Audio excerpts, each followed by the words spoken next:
aku melihat ceweknya itu berdiri di depan pintu kamar, memegang area kewanitaannya sambil menangis seperti ini di depan pintu ya, kayak gini. Kalau sampai masuk bisa operasi dong, bisa dilihat oleh dokter gitu bentuk rupa dari area kewanitaannya.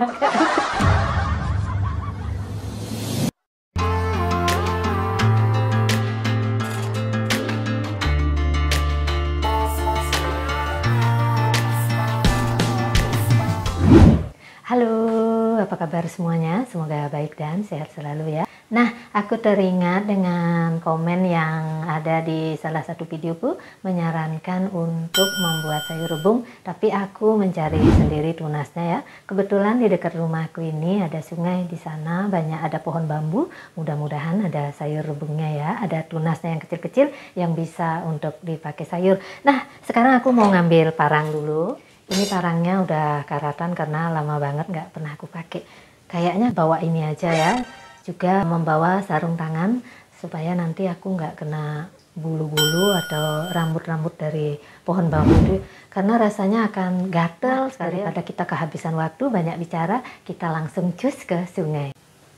Halo, kesini ngapain? Nah, ini udah ada guguk tetanggaku kesini. Ini namanya Bimo. Dia buntuti aku terus. Ini aku udah nyampe ya. Sungainya agak sepi, jarang banget orang datang ke sini. Bimo, sini. Nah, ini dia pohon bambunya. Aku mau lihat-lihat dulu apa ada tunas atau tidaknya. Nggak ada tunasnya ya.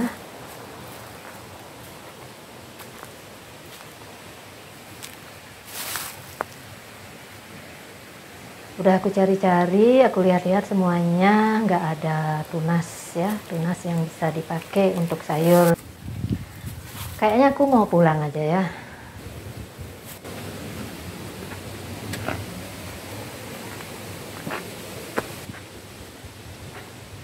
Nah, aku udah pulang dari sungai, nggak dapat sayur rebung ya, nggak ada. Jadi karena aku nggak bisa bikin sayur rebung hari ini, aku ganti aja membuat pisang goreng ya. Kebetulan aku punya pisang di kulkas, aku simpen dan ini dia bentuk pisangku.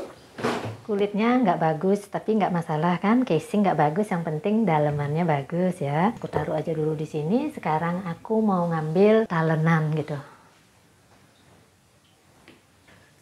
Ini talenannya sekarang jadi ternoda, udah nggak suci lagi karena sering aku pakai ya, pakai ngiris bawang, ngupas buah, motong sayur segala macam, jadinya dia udah nggak putih bersih lagi, udah nggak suci, udah ternoda ya. Aku taruh dulu di sini.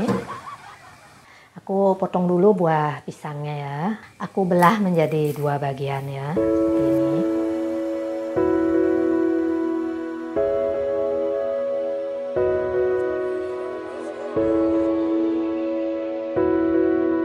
Nah, setelah selesai membelah buahnya, aku mau ngambil tepung. Jadi kalau mau bikin pisang goreng itu aku menggunakan 3 macam tepung ya. Tepung terigu, tepung beras, juga tepung kanji.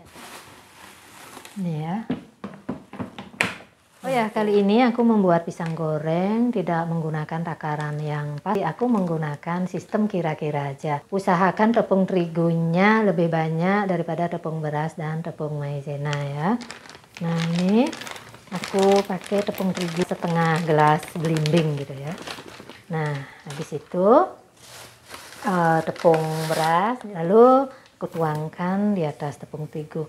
Takarannya lebih sedikit daripada tepung terigu gitu. Nah, setelah itu ini tepung kanjiku atau tepung maizena ya. Aku tumpahkan dulu di sini dan takaran tepung maizenanya sama dengan takaran tepung beras kayak gitu. Nah, setelah itu aku ambil 200 ml air hangat. Aku tuangkan sedikit demi sedikit ke dalam tepung tadi ya. Diaduk-aduk sampai merata sehingga tidak ada gumpalan. Setelah itu kita tuangkan aja air keseluruhannya ya. Ini kayaknya udah pas, kita nggak perlu nambah lagi. Nah, ini aku aduk terus supaya tidak menggumpal. Sekarang aku masukkan semua pisang gorengnya ke dalam adonan ya.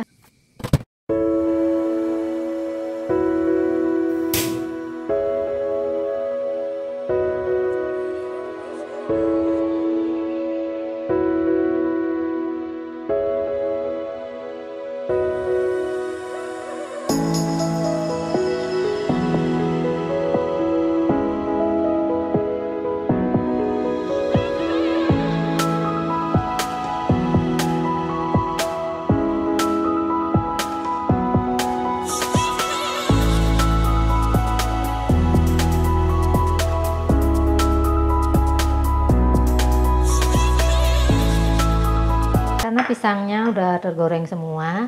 Aku pingin merasakan yang spesial. Waktu membuat adonan tepung itu aku tidak perlu menambahkan gula ataupun garamnya karena rasa manisnya udah datang dari buah pisang itu sendiri. Aku mau ngambil piring dulu ya. Ini piring hadiah dari Rinso ya. Nggak usah jaim-jaim nih, apa adanya aja. Sekarang aku ambil pisangnya satu ya. Aku mau balurkan dengan menggunakan susu, keju, dan seres di atasnya.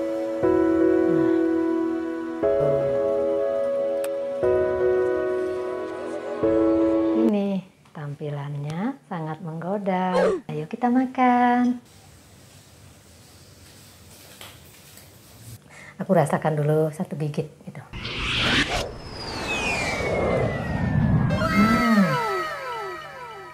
Enak. Ini habis.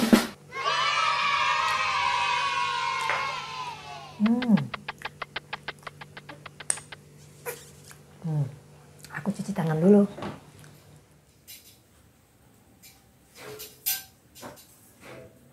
Nah, sekarang aku ajak kalian pindah ke kamarku. Lanjut cerita di sini aja ya. Aduh, poniku kelihatan berantakan ya. Jadi aku rapikan dulu. Jelek banget ya. Jadi aku hari ini mau bercerita tentang celana dalam pasangan kumpul kebo. Dulu pada saat aku baru-baru menikah dengan suamiku, setahun kemudian aku memiliki satu orang putra ya. Aku sering pindah-pindah kos.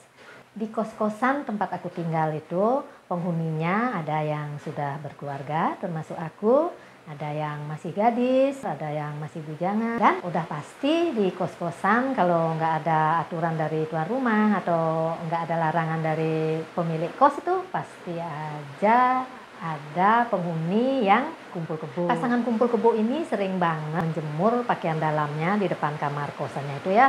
Pakaian dalam cowoknya, pakaian dalam ceweknya gitu.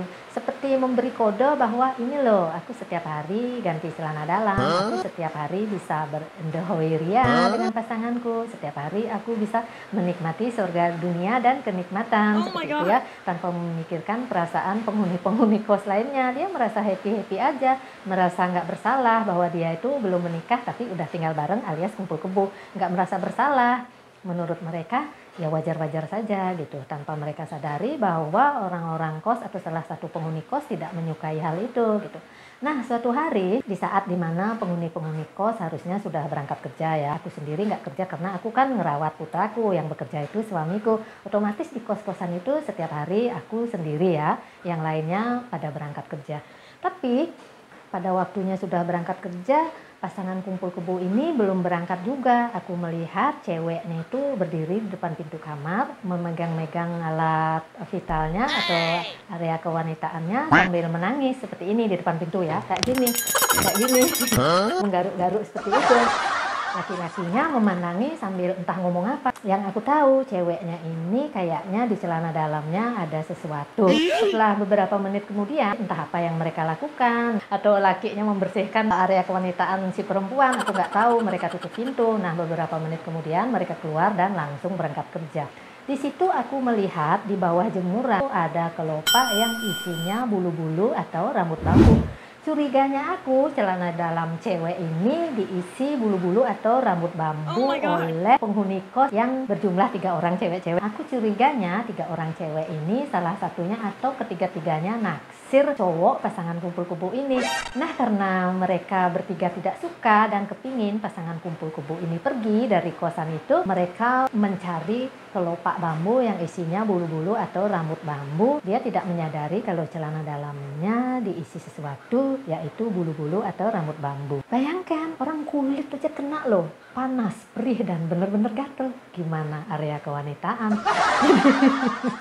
Sepertinya cewek ini udah kena imbas dari ketidaksuka penghuni kos di sana gitu. Aku sih ya biarin saja menurut aku. Kalau kalian belum menikah alias kumpul kebo, tahu diri aja. Jangan terlalu memperlihatkan bahwa kalian happy-happy aja, nggak merasa bersalah gitu. Nggak semua penghuni kos itu suka kan dengan orang-orang seperti itu, termasuk aku juga sih. Tapi aku nggak usil selama orang itu nggak usil sama aku. Kebetulan yang usil penghuni kos cewek-cewek yang berjumlah 3 orang. Nah, Untungnya nggak sampai masuk ke dalam-dalam area kewanitaannya kan. Kalau sampai masuk bisa operasi dong, bisa dilihat oleh dokter gitu bentuk rupa dari area kewanitaannya. Jadi ceritaku hari ini cuma segitu aja ya, cukup sekian. Apapun yang aku alami, cerita-cerita dewasa akan aku sharing kepada kalian semua. Jadi videonya aku akhiri sampai di sini dulu. Terima kasih banyak buat kalian yang udah setia menonton. Sampai ketemu lagi di video-video berikutnya. Dadah.